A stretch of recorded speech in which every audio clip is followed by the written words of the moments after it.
Coucou mes goodies, j'espère que vous allez bien. Aujourd'hui, on se retrouve pour une nouvelle recette fait maison. Alors aujourd'hui, nous allons faire de la pizza fait maison.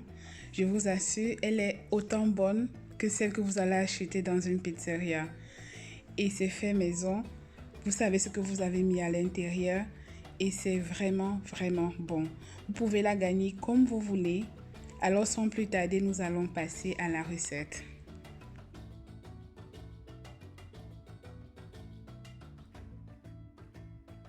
Nous allons commencer par prêter notre pâte à pizza. Alors dans un bol, nous allons rajouter de l'eau tiède, notre levure chimique et du sucre. Et nous allons par la suite remuer et laisser reposer pendant 15 minutes, le temps que la levure puisse agir.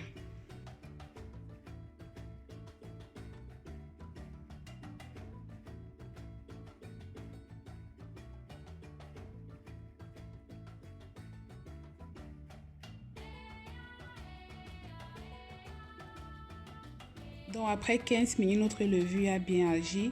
Donc nous allons rajouter le reste des ingrédients, c'est-à-dire la farine,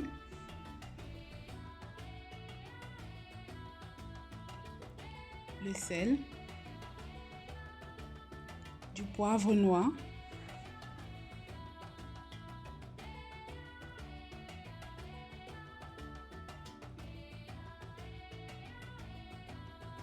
nous allons ensuite rajouter de l'huile d'olive. Alors comme d'habitude, toutes les quantités seront notées en bas de description. N'hésitez surtout pas à aller regarder au cas où vous voulez refaire cette recette. Nous allons donc bien remuer, bien mélanger notre pâte jusqu'à ce qu'elle se décolle de la cuve. Comme ceci. Et ensuite, nous allons laisser reposer dans un endroit hermétiquement fermé jusqu'à ce que la pâte double de volume. Mes goodies, avant de laisser la pâte reposer, nous allons tout d'abord la travailler pendant 5 voire 10 minutes avant de la laisser reposer dans un endroit hermétiquement fermé.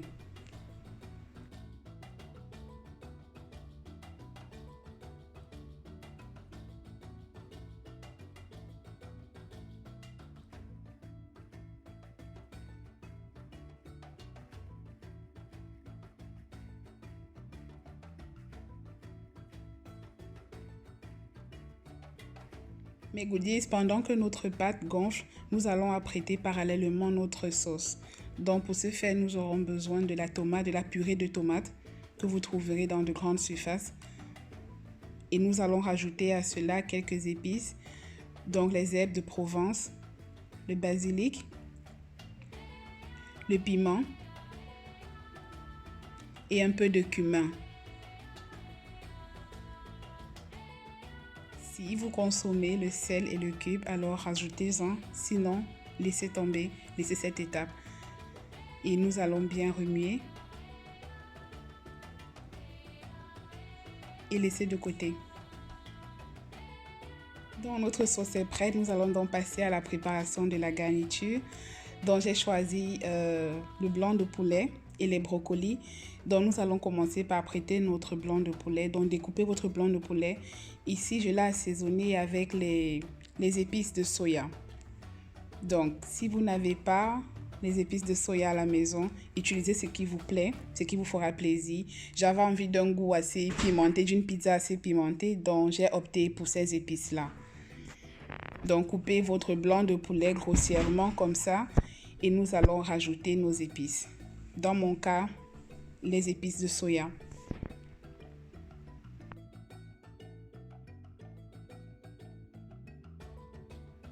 Nous allons donc griller notre blanc de poulet dans une poêle jusqu'à ce que ce soit cuit et réservé.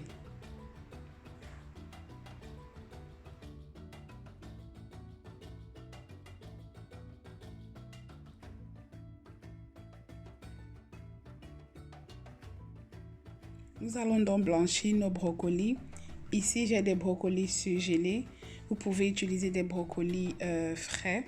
Donc, nous allons rajouter du sel dans de l'eau bouillante et ensuite rajouter nos brocolis. Laissez juste le temps de 2 à 3 minutes, pas longtemps, si vous voulez que vos légumes soient encore assez croustillants. Donc là, c'est prêt, nous allons retirer.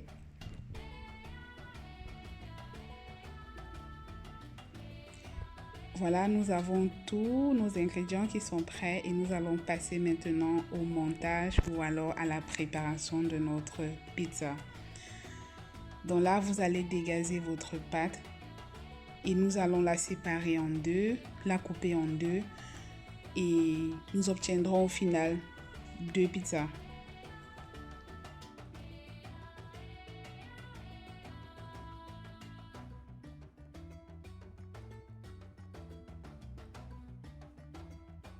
Dans mes goodies, nous allons utiliser 2 moules à pizza de diamètre 28 cm. Ceci nous fera 2 pizzas. Donc si vous aimez votre pizza bien croustillante, alors vous divisez cette pâte en 4 et vous utilisez des moules plus petits. Moi, j'aime bien quand mon pain à pizza est assez gros. Donc du coup, je l'ai divisé en 2. Donc là, on va obtenir 2 grosses pizzas. Donc étalées comme ça sur votre moule. Et ensuite, nous allons passer à la garniture. Donc là, nous allons mettre notre tomate. Je vous laisse regarder le reste en vidéo.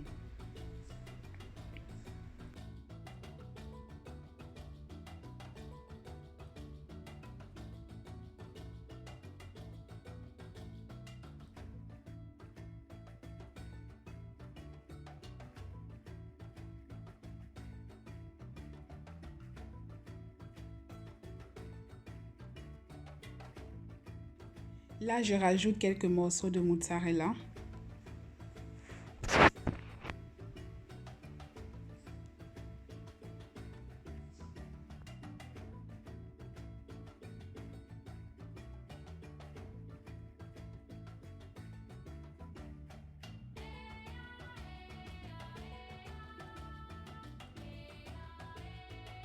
Mes goodies, nous allons cuire nos pizzas dans un four préchauffé à 160 degrés, option ventilateur pendant 20 voire 30 minutes. Ceci dépendra vraiment de la capacité de votre four. Donc, juste quand c'est cuit, vous le sortez et c'est prêt à déguster. Donc, tada! Voilà le résultat. Voilà à quoi ressemble notre pizza. Mes goodies, nous sommes arrivés au thème de notre vidéo. J'espère que celle-ci vous aura plu. Surtout, n'oubliez pas de vous abonner, laissez-moi des commentaires, activez la cloche de notification pour ne manquer aucune de mes vidéos. Donc là, je vais couper pour vous montrer un peu à quoi notre pizza ressemble de l'intérieur. Donc, c'est tout pour cette vidéo. On se retrouve prochainement. Bye!